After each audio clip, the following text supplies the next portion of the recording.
Welcome to Dollars and Cents with your host, Jeff Davis and Chris Coleman from Falcon Financial Management.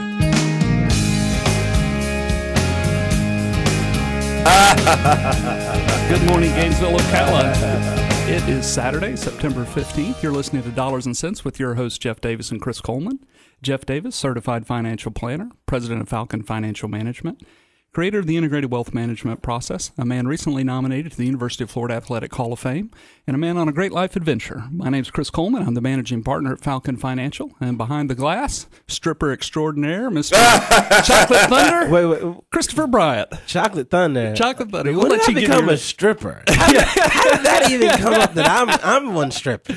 I just thought today I'd catch Hey, your you just attention gonna give back me there. a new nickname? Get me in trouble with my wife, huh? Well, she's going to wonder, where's all that money? It's not in trouble for stripping. It's like, if you're stripping, where's cash? Yeah, that's right.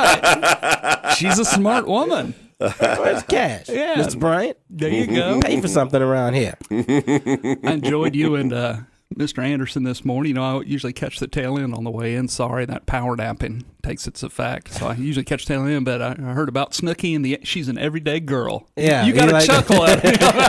You got to be laughing. Yeah, she's just like an everyday girl, gets drunk and passes out on beaches. It's all good. It's all good. Gets arrested. I hope my doesn't wear daughter's not underwear. that everyday girl. I could do without that She's one. like a Lohan or a Hilton, She's somebody's mother. Give her a break. Yeah, that's scary. She's a mom now. She's not going to like all those episodes when that happens. Wait till her daughter sees them. That's exactly what I'm saying. She's going to go, all that stuff is on tape. It's on the internet. Gosh, yeah. Hey, Mom, I was in the hot tub with a couple of guys, and you were what? I saw you doing it. Like the drug commercial. I learned it from watching you. All right, folks, I'm going to call for help. Once again, please save us from ourselves. The phone number here is 877-975-9825. That's 877-975-9825. We got Gator football today. If you're near the university, there's the Mountain Dew Invitational. It's a very large cross-country meet. People from all over the place coming there. You see. High school as well as College. Uh-huh. Yeah, let's go. It's college. Only college, or is it high school and college and high school? Is your daughter running? She is. She's running for the JV. Congratulations. She'll do the latter part, but the That's Oak Hall great. varsity girls, they're a quality team right there. So Oak Hall varsity girls. That's net. Well, your daughter's only a sixth grader or seventh grader. She's a seventh grader. Oh, yeah. Now she's a JV runner, but but she's got legs that are like 7 feet long. that's right. And Daddy's in big trouble.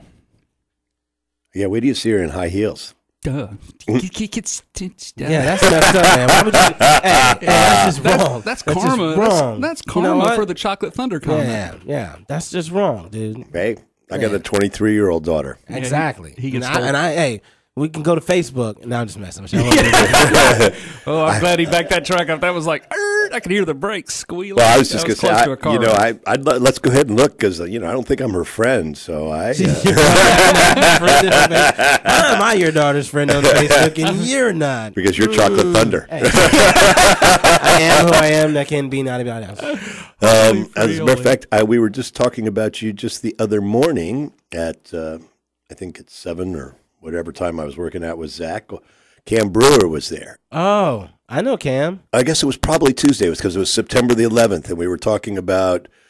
No, it would have been Thursday because we were talking about the embassy stuff. Yeah, because he was an embassy. Yeah, he was in the Marines, and he was an embassy. He was assigned to embassies. Yeah, he got embassy duty. He was one of them hard chargers. He was gung ho about it. I was like, yeah, at the boot camp and at the training, and I was like, you know what? I'm probably going to get out after my 4 years is up. That's what he said. He said, I think he only did his 4, didn't he? I said, he did 4. I did my 4 and got out of there. I don't have the heart to stop the minivan with the bomb. I'm just not that guy. He would be firing away, I'm sure. But with a fight. He was telling me that they only keep Marines where there's sensitive information. That they're not in the Marines aren't at every embassy. I didn't know that. Mm-hmm. I did not know that. I know that usually when you get embassy duty, the first duty station you're in, usually in a horrible embassy where you actually have to be on your guard, and if you get embassy duty again, you're usually at one of the nice plush ones after that. It's kind of like for me, I could compare it to that when I went to my first duty station, I was with Force Recon in Japan, but I was an admin Marine. I was with the Force Recon unit. And then clerk, I like that word. Yeah. And then when I came back to the States, I got put on an Air Force base in Washington, D.C. So it's like I went through my hard duty station over in Japan, and then I got to come back to a nice, plush, lovely lifestyle. Right in time for 9/11. Yeah, it was all good until 9/11. I tell that story to people who, like, I just moved into my neighborhood, so we're neighbors, and it was 9/11 where our kids were out playing, and telling that story, and it's weird hearing, well, not weird, but you hear other people's stories of reaction to that day and what they were doing that day, and then I start to tell my story of what goes on that day, and they just look at me like, oh my God. Like, yeah, it was an oh my God. It's one of them days I was telling Jay earlier that I will remember. I remember that day chronologically, like the day of my daughter being born. I can remember how I woke up, what I did next. The first thing I remember everything that happened that day. No, I remember everything you've told me. You know, I've told your story about 35,000 times myself. Well, it's a good story. It's a great story, yeah. There's September 11th was a pretty amazing. I hope that people don't take it for granted. I hope that people don't forget about it, because I know that I listened to the president's press secretary yesterday, and Jay Carney. He said, you know, that this whole mess that's going on in the Middle East has to do with, you know, this film, which 98% of those people have never seen.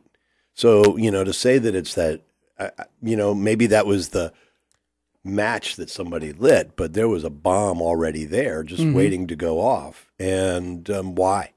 Have anybody seen the film? No, I don't but know what it's about. It's also, I mean, you got to look at it from the simple fact of the guy who was supposed to be burning Quran in Terry Jones, and here in town. Half those people over there, they don't know where Gainesville, Florida is. They just heard about an American burning a Quran, and so it's all hell bent loose going on about it. And this guy made a film about Islam, and so I don't think all that going on. But has don't you anything think to it's do with that ironic film. that the response to the burning of the Quran is the burning of the American flag? Yeah. All right, I'm really mad at you for burning our Quran. I'm gonna burn your flag. It's funny because you know, we can burn our own flag in this country too. It's our right to do that.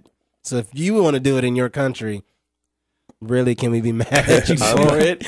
I'm sure. No, sure. There's Cam was saying that the embassy guys, what they're really going to feel. What? Go ahead. Oh, Larry's there. Oh, okay. That's really cool. Oh, you just noticed that? It's been going on for about a week now. Yeah, but I didn't realize that you could type their name in and everything. Wow. That's great. So Cam was saying what they're really going to be upset about is that the Marines is that they got the flag. Yeah. That you know, these guys are going to be, other Marines are just going to be hounding them for the rest of their, you know, tours. Yeah.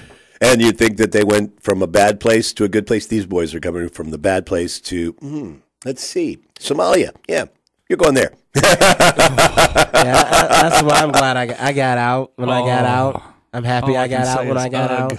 Yeah. Because I've told the story many times. When 9/11 happened, I was like, I had 8 months left in the Marine Corps. I had already planned on getting out, but I was like, yeah, I'm definitely going home. I do not want to do this anymore. I do not want to go there, and it's not because I don't love my country. I mean, I joined the Marine Corps right out of high school, so I volunteered. It was no, you need to go to the Marine Corps or go to jail type situations. It was, hey, I need to go do something. I could have joined the Army or the Air Force or any other branch of service. I chose to go to the Marine Corps because I want to go be the best and act the best and be the toughest and learn the best stuff. Listen to that Marine talk just flying out of his mouth. The best, the toughest. If I'm going to do it, I want to go all the way. You know, go Chocolate Thunder. You go. Chocolate Thunder. I like it. I like it. But when I wanted to get out, though. I needed to get out. I didn't want to go to war. Well, I was suggesting that the president just extend everybody's tours, though, 2 years. And, you know, I didn't get any traction there. So I knew you were there and I knew you were getting out, and we had to have you. Hey, we should pull Mr. Larry in. Oh, we're in trouble. Larry, are you there? I'm here. Hey, Larry. He just went from green to red. Well, I've been here early. I've been in the woods way before light this morning. Well, what are you doing in the woods at this time of the morning? Killing things? It's the first day of deer season. Oh, all right. And did you have the sweet smell of success? I had the sweet experience of sitting in the woods and listening to the world come alive. Well, did you see a guy out there with 3 pounds of cocaine? Apparently, in the paper, there's a missing guy with 3 pounds of cocaine. Is this true, Jeff? Yeah. Yeah. Larry didn't see him in the woods, though. No, I saw squirrels, rabbits, birds, and a lot of dew dropping from the trees. And at about probably 6:15, the hum and the steady buzz of mosquitoes coming after me. But after that, no, I didn't see anybody walking around with 3 pounds. I don't think you'd be walking if you had 3 pounds of cocaine. You'd probably been doing quite a bit of it. You'd probably, more prone than walking. or chasing the deer down, running after them. He's hunting deer with all. He doesn't have a bow or a gun. He's just chasing deer down. Take him down with a toothpick. Yeah. I understand though that you can get rid of those. You can put something on to get rid, so the mosquitoes won't bite you. I think they call it deer urine or something like that. Well, there's lots of things, but I guess, after some whiskey and Coke last night, I got up a little bit, maybe a little groggy, not even thinking about mosquitoes, and just went out there and had my camo up, and I just tucked it up tight, and, you suck it up. And by the way, first of all, I'd like to say thank you for your duty there, and don't feel guilty about wanting to come home.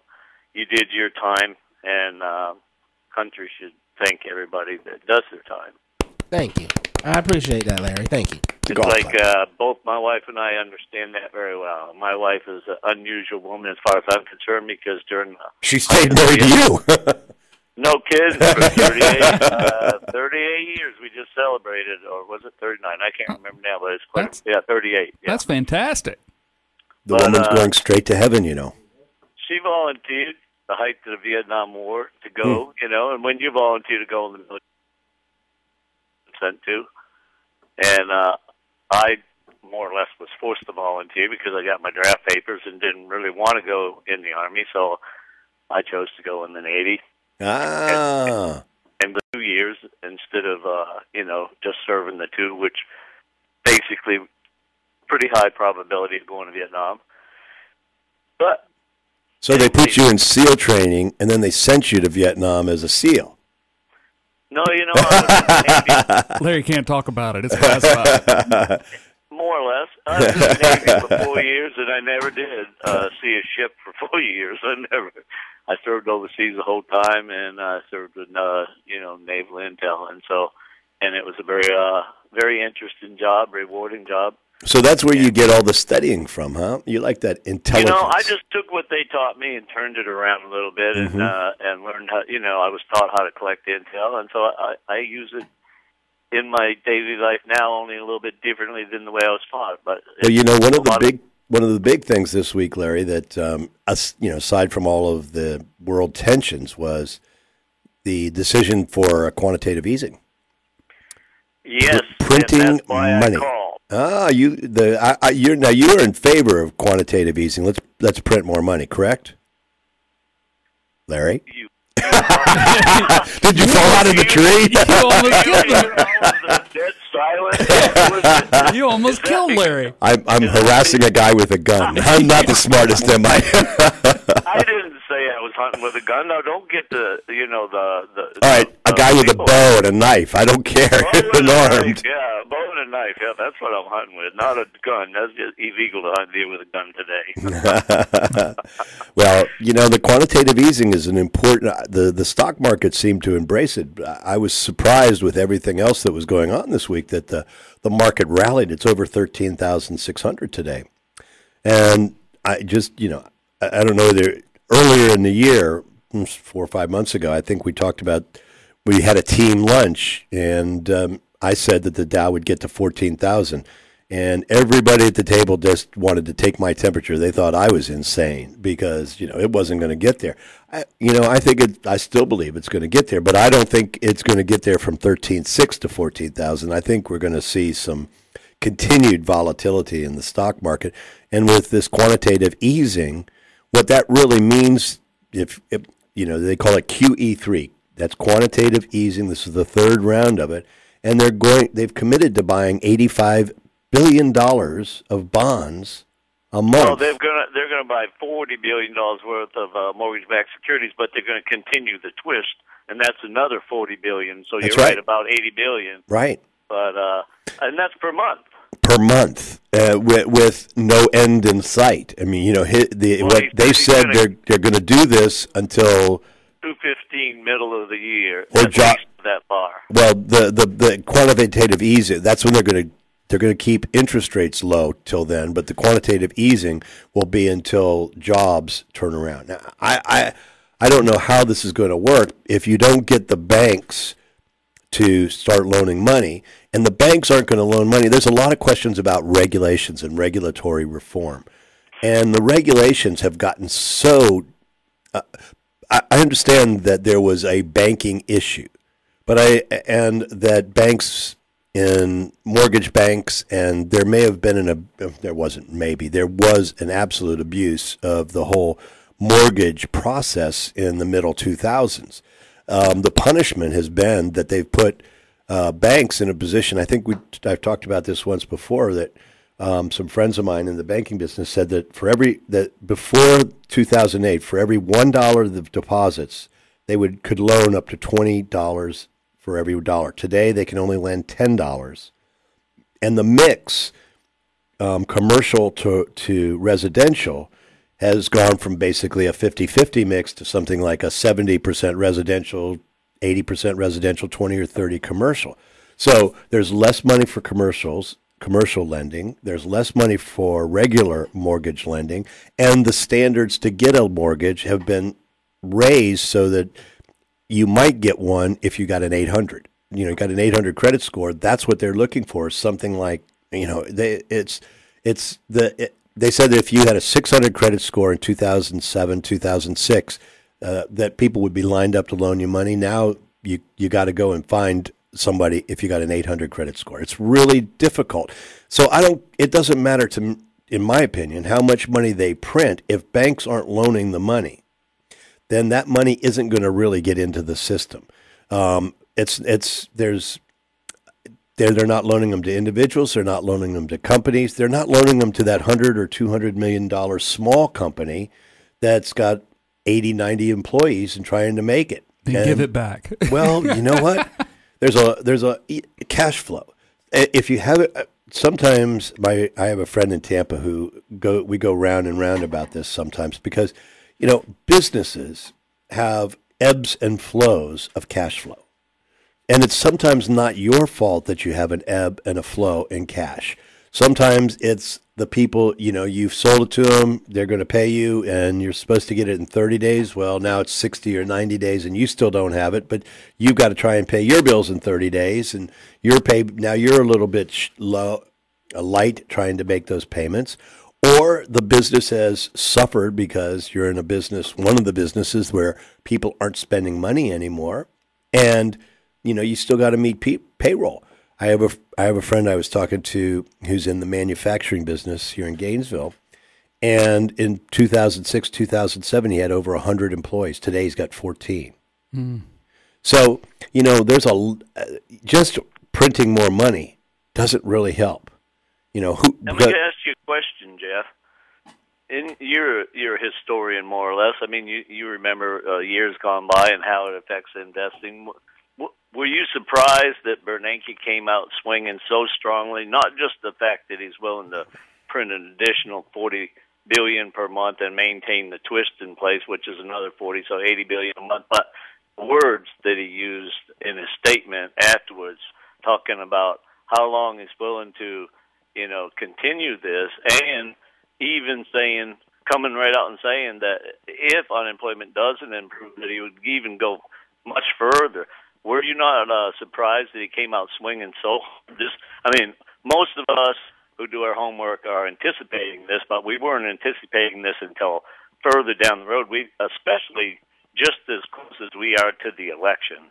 Mm-hmm. Weren't you surprised? Sure. I really didn't expect.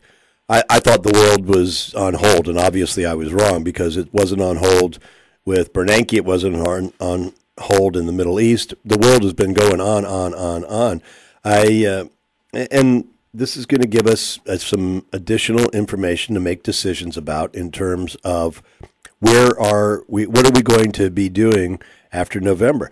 I had a meeting yesterday. Wasn't that part of Bernanke's reason for doing it, that he doesn't feel like he's going to get anything out of Washington up and through the election and the settlement period from even after the folks were elected? There's that whole dead period that maybe he felt. But in history, it's not common for the Fed chairman to make such a drastic move, just before an election. It's a partisanship kind of thing. In fact, I question if we don't have Geithner, Obama, or the mayor of Chicago threatening Bernanke with something holding it over his head. You do this or else.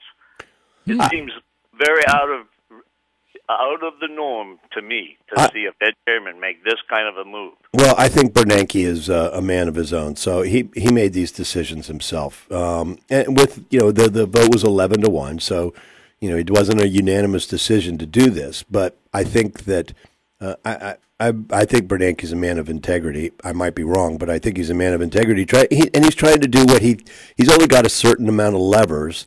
And you're right, we don't know what's going to happen in that fiscal cliff.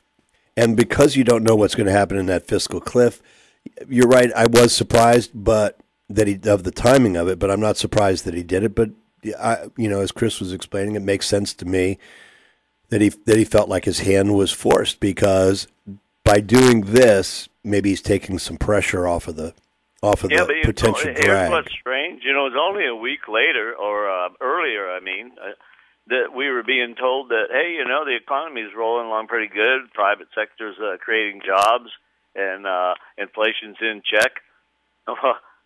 Isn't there a major contradiction here when the Fed chairman makes a move of substantial?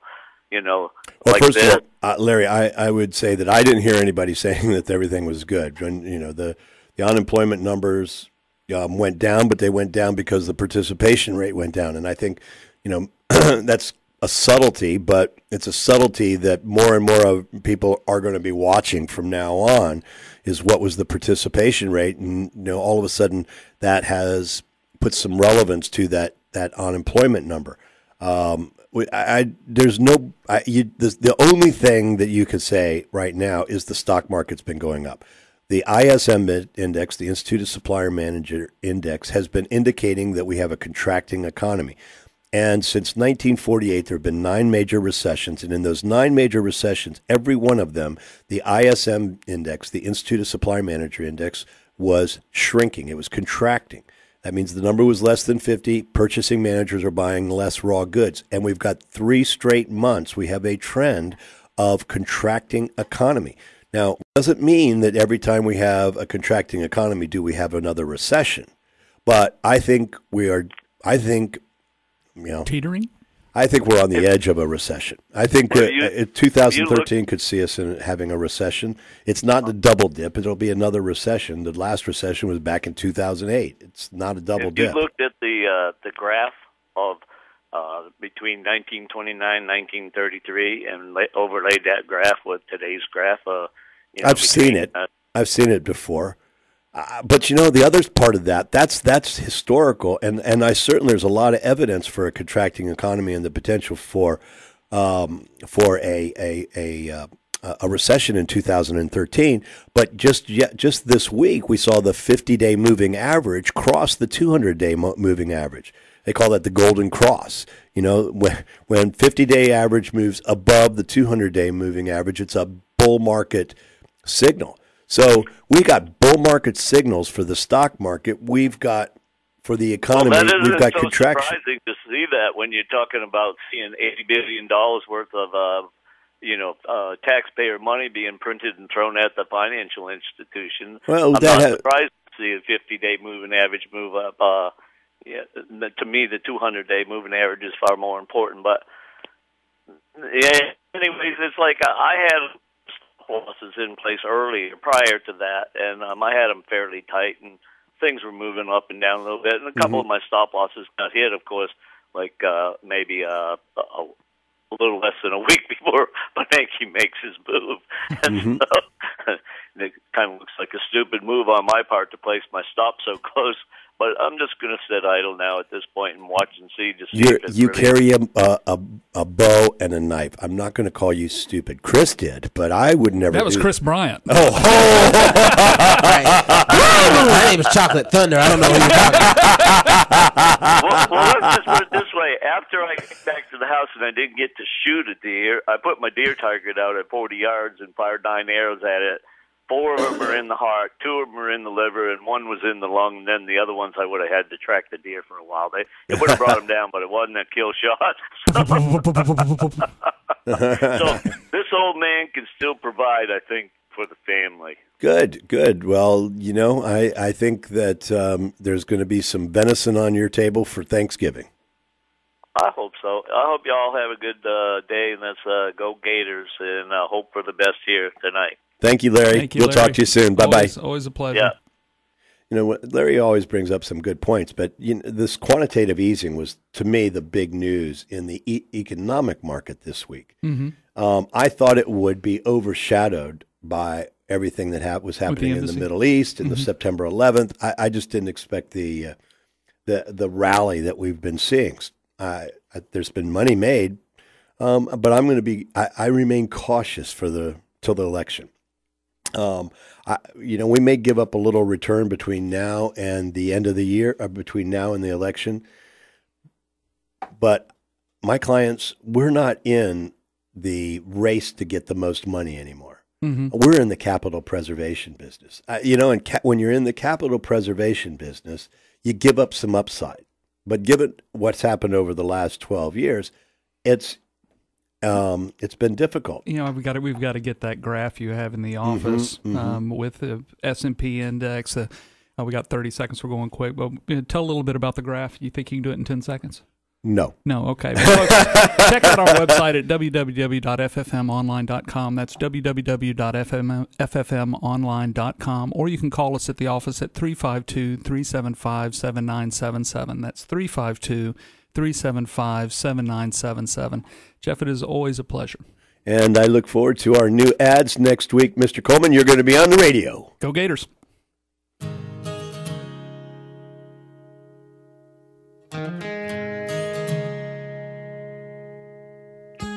Join us next week at this time for Dollars and Cents with Jeff Davis and Chris Coleman from Falcon Financial Management on News Talk 97.3 The Sky.